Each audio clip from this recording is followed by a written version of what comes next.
protests since the territory was returned to Chinese rule exactly 22 years ago today. Protesters in hard hats and face masks stormed Legco, the Legislative Council building that is the nearest Hong Kong gets to its own parliament. They went in hard, defacing paintings and furniture, smashing windows, resurrecting the former colonial flag in their attempts to make the world take notice of their cause, the overturning of the extradition bill, which could see Hong Kong suspects tried in mainland China. Riot police opened tear gas on the crowds to try and clear the government building. Today's action marks a notably tougher line by protesters who appear to be growing in number and in defiance. China's response to what happened today will be closely watched. We'll talk to the dissident artist Aei Weiwei in a moment. First, James Clayton.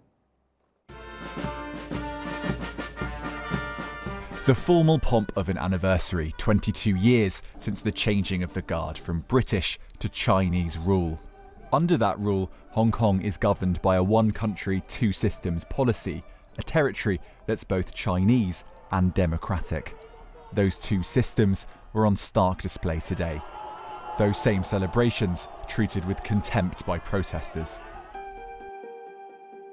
They'd gathered in their tens of thousands for what's become an annual protest against claimed undue influence from Beijing.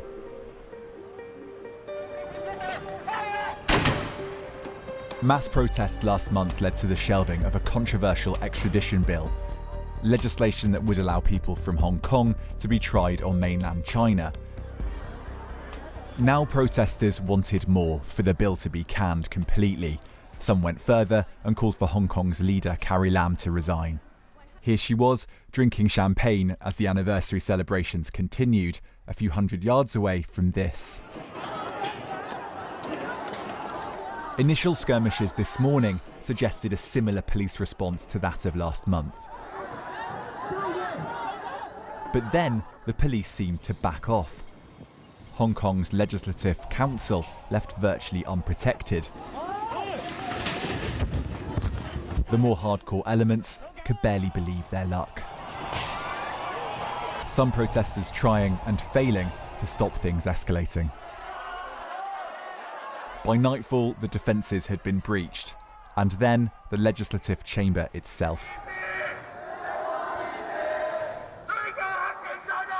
This man is saying, "Release the righteous, hold the police responsible. I want democracy." It would be hard to send a clearer message to Beijing. Tonight, those protesters were pushed back onto the streets. And in the last hour, Carrie Lam has been speaking to journalists, condemning the violence. Nothing is more important than the rule of law in Hong Kong. It's gone 5 a.m. now in Hong Kong. That champagne, a very distant memory. Well, that was James Clayton. Joining us now from Cambridge is the Chinese dissident and artist Aei Weiwei. Do you think that China will be rattled enough by what they've seen today to respond with force, Aei Weiwei? Which is very possible. China has a record to use force 30 years ago to crash down the most peaceful demonstration by students. And if you see what happens in Hong Kong today, students are very rational and very, peaceful. Over 1 million people demonstrate on the street. But what happens today is quite, I feel very suspicious about what's happening. I think the government is trying to find an excuse to do something. So you can see Carrie Lam immediately says she cannot have any kind of negotiation or talk with the students because of the violence. I personally think this is not normal. Do you think that the protesters have damaged their cause today? They've become too hardline for the Chinese to back down? I don't think so. I think it could be a setup. I don't think students are irrational. They are very peaceful and they're rational.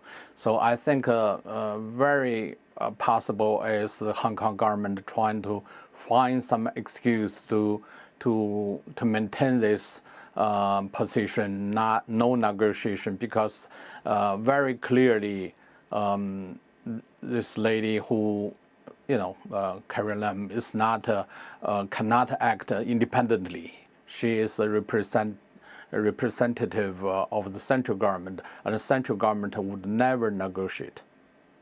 Find some excuse to do what, though? What do you think they actually want to do? I think they are not going to negotiate, and there will be a hard line, and they also possibly, if there's more demonstration, they possibly just use forces. Britain today offered unwavering support from Foreign Secretary Jeremy Hunt. What should that look like in concrete terms? I cannot expecting what is in their mind, but very clearly there's no tradition for Chinese government to do any kind of negotiation with situation like that, and Hong Kong cannot act alone with that. So what do you need from the British government now, or from governments around the world?